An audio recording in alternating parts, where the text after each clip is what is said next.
Hiya! What's up, YNABers? I'm Ben, and today we're building a debt prevention plan. Debt is terrible. It's like a bully that comes around every month to beat up your bank account, leaving you feeling frustrated and defeated. Well, I know someone who felt just like you. Daniel LaRusso. Only he was constantly getting bullied by karate experts.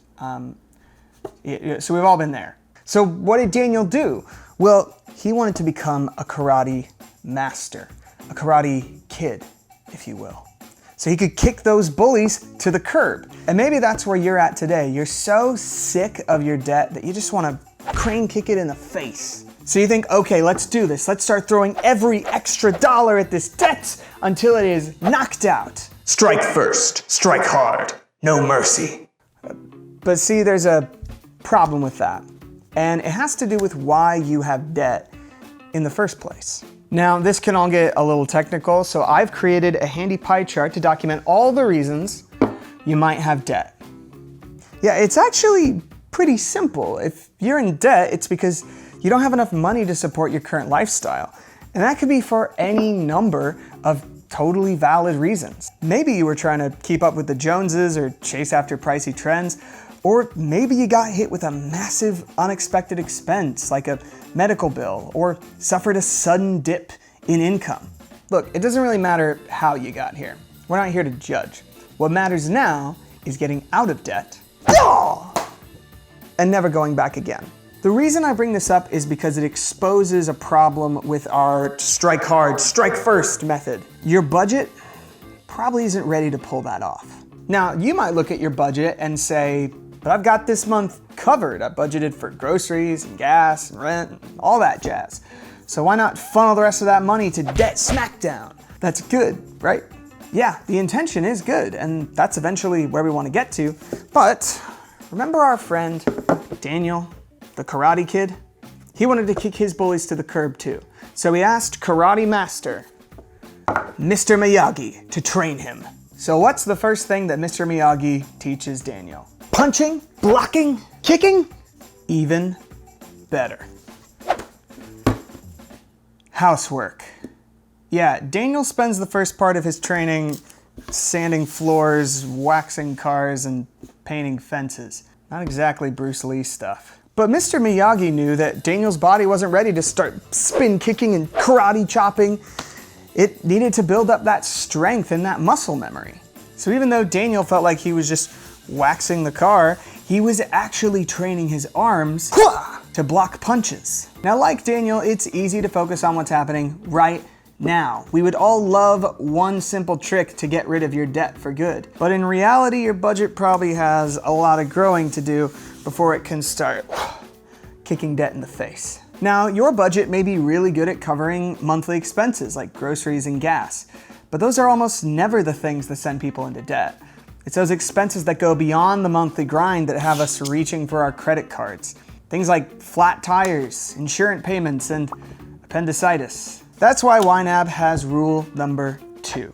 Embrace your true expenses. You want to start budgeting for those non-monthly expenses now so that you're able to deal with them when they show up.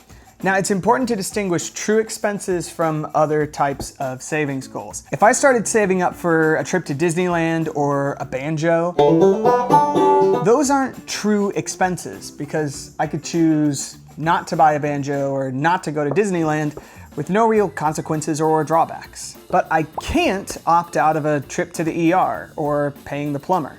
Those truly are expenses. Now let's say I decide to strike first and strike hard at my credit card balance in September, and I throw $300 at it. There's no weakness in this budget, except actually there is. Because let's say my fridge starts leaking water in October, and now I have to pay $350 to repair it.